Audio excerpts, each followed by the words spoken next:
यही सिन प्रभु ने कहा, जब ये सिन तुम देखोगे पूरी दुनिया में तो समझ लेना यीशु का आना निकट है। हालेलुया। जय मसीह है की स्वागत है आपका हमारे YouTube चैनल मसीह नाउ टीवी में, जहां हर दिन मिलता है जीवित वचन, उम्मीद और प्रभु यीशु मसीह का सच। तैयार हो जाइए आज के शक्तिशाली संदेश के लिए। आइए वचन में प्रवेश करें।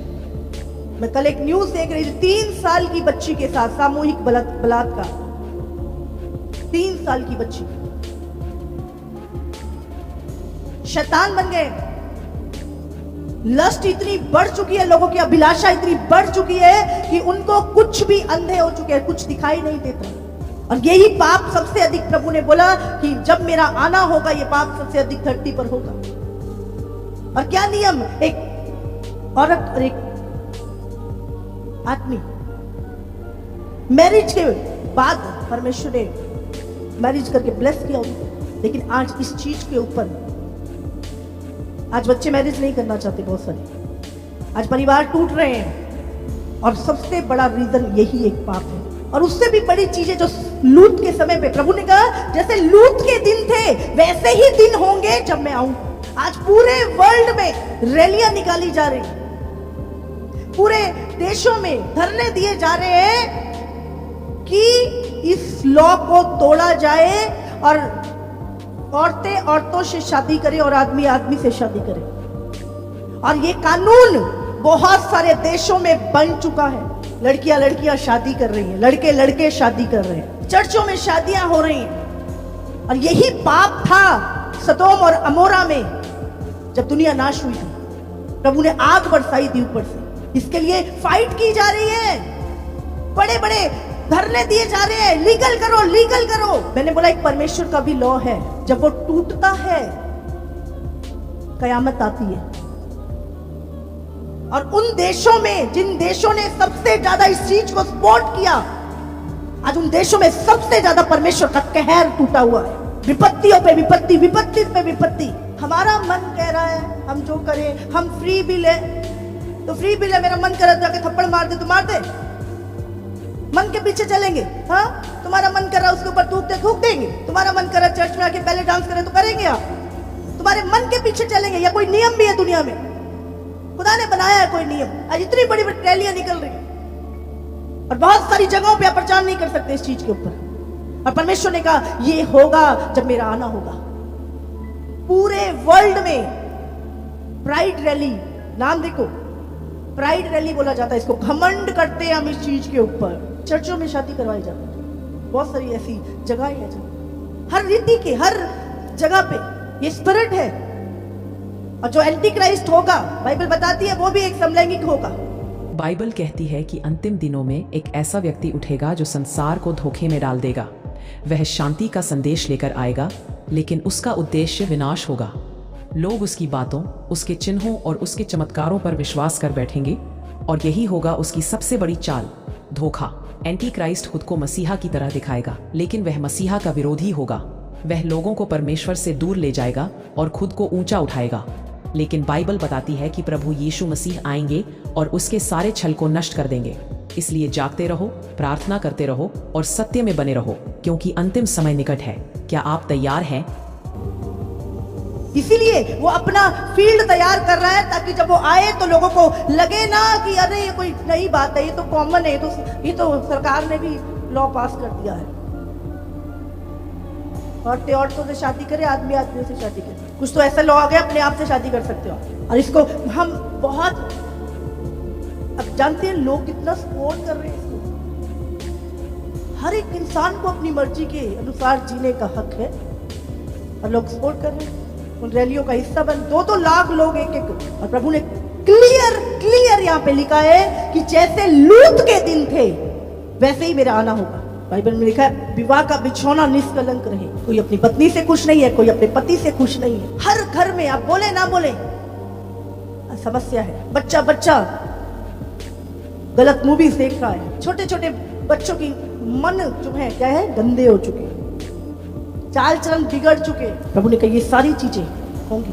1 कुरिन्थियों 6 उसका 9 और 10। क्या तुम नहीं जानते कि अन्यायी लोग परमेश्वर के राज्य के वारिस ना होंगे?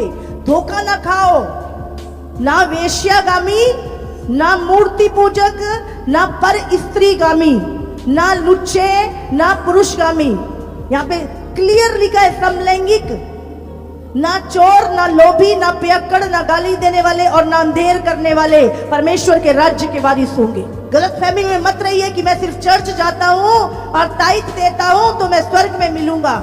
मत रहिए गलत फहमी में, क्योंकि परमेश्वर ने क्लियर लिखा है ये सारी चीजों को करने वाले परमेश्वर के राज्य के वारिस ना होंगे। झूठे सपने देखना छोड़ दीजिए। अगर आपकी लाइफ में एक भी सिन है तो भूल जाइए।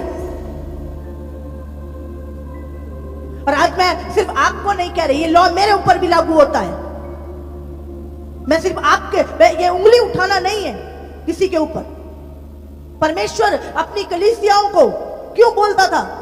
वो उनकी कमियां बताता था ताकि वो उसके रिजल्ट से बच जाए, क्योंकि परमेश्वर प्रेम करता है और परमेश्वर आपको उस रिजल्ट से, प्रभु का राज्य, अनंत काल का जीवन। याद रखिए, आप अपने जीवन से अगर आज खेल रहे हैं, आपको मजाक लग रही है ये चीजें, बाइबल में लिखा है जो बार बार डांटे जाने पर भी हट करता है वो अचानक नष्ट हो जाएगा। आपकी बाहर पोजीशन क्या है कोई मैटर नहीं करता, आपकी प्रभु में आपकी पोजीशन क्या है, पवित्रताई में आपकी पोजीशन क्या है, वो मैटर करता है।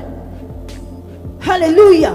आज वफादारी इसमें है कि हम अपनी प्रॉब्लम को पहचाने, हम अपनी समस्या को जाने, ईमानदार बने और परमेश्वर के सामने आए। प्रभु जज हाथ कर। क्या परमेश्वर आपके जीवन में पहला स्थान रखता है? जब हम काम, पैसा और दुनिया को आगे रख देते हैं, आशीष रुक जाती है। पर जब परमेश्वर प्रथम होता है, जीवन बदलता है, शांति और आशीष बरसती है। आज उसे पहला स्थान दे। प्रभु को पहला स्थान देना। अगर आप परमेश्वर से पहला स्थान देते हो और परमेश्वर से प्रेम करते हो, तो जिन चीजों से परमेश्वर नफरत करता है आप भी नफरत करोगे। अगर आप कहते हो आप परमेश्वर से प्रेम करते हो और पाप से भी प्रेम करते हो, तो हम झूठ बोलते हैं, हम परमेश्वर के नजदीक नहीं है। जिन चीजों से परमेश्वर घृणा करता है उसे आप भी घृणा करोगे, अगर आप परमेश्वर को पहला स्थान दोगे और पहला प्रेम परमेश्वर से करते हो। आज प्रभु से हमें मांगना कि प्रभु तू हमें सामर्थ्य दे, मैं पवित्र बनूं। परमेश्वर की सामर्थ्य से मांगनी। उसे सातों कलीसियाओं के विषय में बताया, तुम्हारे जीवन में ये कमी है, इसको दूर करो तो मैं तुम्हें ये प्रतिफल दूंगा। अगर तुम इसको दूर नहीं करोगे तो ये अनंत काल की आग में तुम्हें जाना पड़े। प्रभु ने रिजल्ट बताया और मौका दिया परमेश्वर ने। आज प्रभु जब हमसे बात कर रहा है वो हमें मौका दे रहा है, पश्चाताप करने का मौका दे रहा है, ना कि नाश करने के लिए प्रभु हमें बोल रहा है। ना वो चाहे तो 1 मिनट में हमें मार दे, अगली सांस ना आए हमें। जब सदोम और अमोरा में ऐसा हुआ, परमेश्वर ने दूत भेजे और एक जब नहीं माना उन लोगों ने, बाइबल कहती है आकाश से आग उतरी, गंधक की आग, और सब कुछ जल के खत्म हो गया। ये प्रभु की इच्छा नहीं है। अभी अगर हम सुन ही रहे, हम ना सवेरे उठ के भी खूब सारी शुगर खा रहे हैं, खूब सारे रात को सोते हुए खूब सारा कोल्ड ड्रिंक पी रहे हैं, पेप्सी पी रहे हैं, कोक पी रहे हैं, लगातार हम कुछ खा नहीं रहे, सिर्फ वही पी रहे, क्या होगा? शुगर हो जाएगी। प्रभु की इच्छा थी आपको शुगर हो? गलती कौन कर रहा है? अगर हम गलती कर रहे हैं, हम दिन रात शुगर खा रहे हैं, मिठाइयाँ खा रहे हैं, कोल्ड ड्रिंक पी रहे हैं, ये उसका रिजल्ट है। और प्रभु हमें बताता है रिजल्ट, क्योंकि वो हमसे प्रेम करता है। कहते काश मुझे पहले पता होता। प्रभु ने तो पूरा लिख के दिया, रोज प्रचार में सुनते हैं। अब ये नहीं कह सकते प्रभु मुझे पता नहीं था। परमेश्वर ने अपनी कलीसिया को उसकी कमियां बताई। आज सातों कलीसिया यहीं पर है। आज हमें वफादारी के साथ अपनी कमी को ढूंढना है, ईमानदार बनना है प्रभु के सामने। बार बार जब आप वचन सुनते हैं, आपकी लाइफ में वही सिन जो आपकी लाइफ में है, वो कमियां हाईलाइट होती है। क्यों कर रहा है वो? ताकि आपको रिजल्ट से बचा सके। परमेश्वर में टाइम देता है, मौका देता है। शैतान डिस्ट्रैक्शन लेके आता है हमारी लाइफ में, लेकिन परमेश्वर मौका लेकर आता है, टाइम देता है वो। आज हमें परमेश्वर की दया को मांगना है। 1 कुरिन्थियों 6 उसका 13 पढ़ेंगे हम। भोजन पेट के लिए और पेट भोजन के लिए है, परंतु परमेश्वर इसको और उसको दोनों को नष्ट करेगा। परंतु देह व्यभिचार के लिए नहीं, वरन प्रभु के लिए है, और प्रभु देह के लिए है। हाँ, बाइबल में लिखा पेट भोजन के लिए और भोजन पेट के लिए, दोनों नाश हो जाएंगे। पर जो तुम्हारा शरीर है वो प्रभु के लिए है, व्यभिचार के लिए नहीं, अभिलाषाओं को पूरा करने के लिए नहीं। तुम्हारा शरीर प्रभु की महिमा के लिए है, प्रभु के लिए है। पढ़ो आखिरी लाइन को, ये शरीर व्यभिचार के लिए नहीं, बोलो बोलो बोलो बोलो बोलो, अपने अपने ऊपर हाथ रख के बोलो बोलो, ये शरीर व्यभिचार के लिए नहीं, बोलो प्रभु के लिए है, प्रभु के लिए है। मेरा जीवन प्रभु के लिए है, ये शरीर प्रभु के लिए है, बोलो व्यभिचार के लिए नहीं, पाप के लिए नहीं, अभिलाषाओं को पूरा करने के लिए नहीं, बोलो प्रभु की महिमा के लिए है। हालेलुया, आमीन। और क्या लिखा है यहाँ पे, परंतु देह व्यभिचार के लिए नहीं, परंतु प्रभु के लिए है, और प्रभु देह के लिए है। प्रभु तुम्हारे भीतर रहना चाहता है, प्रभु तुम्हारी अंदर रहना चाहता है। कब रहेगा? जब पवित्रताई होगी।